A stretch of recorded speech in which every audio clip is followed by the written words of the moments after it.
दोस्तों, जिंदगी में एक सफर हम सभी को तय करना ही होता है। वो है जन्म से मृत्यु तक का सफर। जिस तरह जन्म बड़ी ही परंपराओं के साथ संपन्न करवाया जाता है, वैसे ही मृत्यु के बाद की भी कई परंपराएं और नियम होते हैं।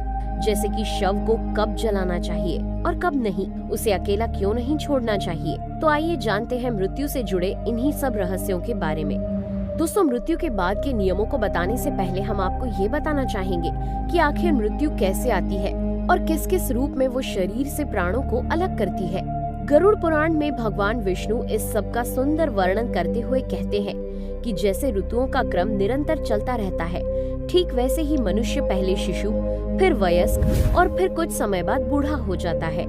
मनुष्य इस संसार में उत्पन्न होता है और उन्हें ऋतुओं के जैसे एक समय बाद अपने शरीर का त्याग निश्चित ही करना पड़ता है। और जब वो अपनी औसत आयु को पूरा कर लेता है, तो आत्मा शरीर को छोड़ने के पहले विभिन्न प्रकार के संकेत देती है। ये संकेत अच्छे या बुरे दोनों प्रकार के हो सकते हैं।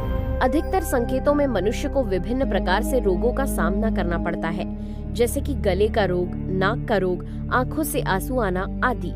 अपने आखिरी समय में उसे अपने द्वारा किए गए विभिन्न प्रकार के कर्मों का बोध होने लगता है और इस समय उसे अपने प्रिय जनों के प्रति बहुत ही आसक्ति महसूस होने लगती है, जिससे उसकी मृत्यु का कष्ट और भी ज्यादा बढ़ जाता है। और जब उसकी सांस जाने लगती है, तब वो सांसों को वापस लाने के लिए बहुत संघर्ष करता है और उसे बहुत ही घबराहट महसूस होती है, क्योंकि शरीर के सभी अंगों से प्राण एक जगह एकत्रित होने लगते हैं।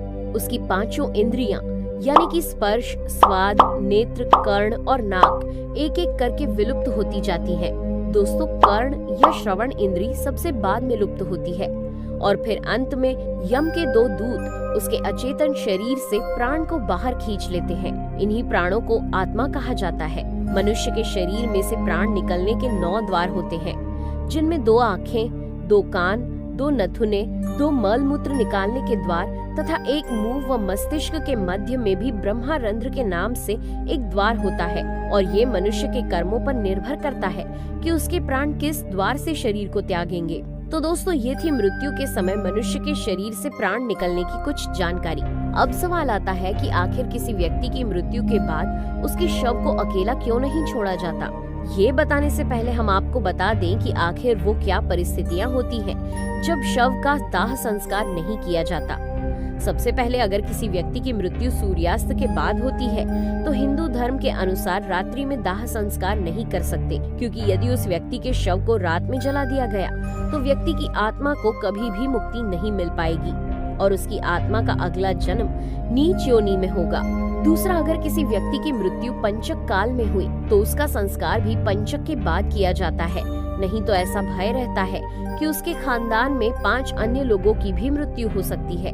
हालांकि इसका एक और समाधान होता है कि मृतक के साथ आटे या बेसन के बने 5 पुतले रख दिए जाएं और शव के साथ इन पुतलों का भी नियम पूर्वक अंतिम संस्कार किया जाए, तो इससे दोष समाप्त हो जाता है। तीसरी बात ये है कि यदि मृत व्यक्ति की संतान उसके पास नहीं है, तो उसके पुत्र या पुत्री के आने तक उसका अंतिम संस्कार नहीं किया जाता, क्योंकि ऐसा माना जाता है कि अपने पुत्र या पुत्री के हाथों से संस्कार होने पर ही मृतक की आत्मा को शांति मिलती है, वरना उसकी आत्मा भटकती ही रहती है। दोस्तों, अब हम बताते हैं कि किसी व्यक्ति की मृत्यु के बाद उसके शव को एक पल के लिए भी अकेला क्यों नहीं छोड़ा जाता।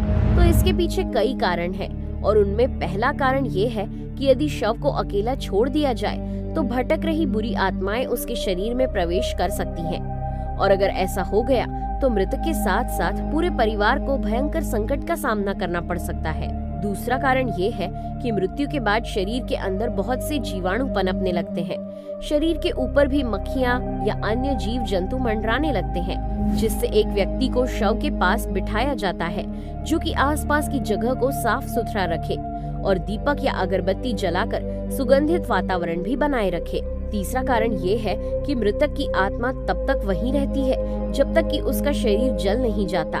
ऐसी स्थिति में अगर किसी इंसान के शव को अकेला छोड़ दिया जाए, तो उसका मन और भी ज्यादा दुखी हो जाता है। अब इन कारणों को जानने के बाद आप समझ ही गए होंगे कि क्यों हमारे बड़े बूढ़े शव को अकेला छोड़ने के लिए मना करते हैं।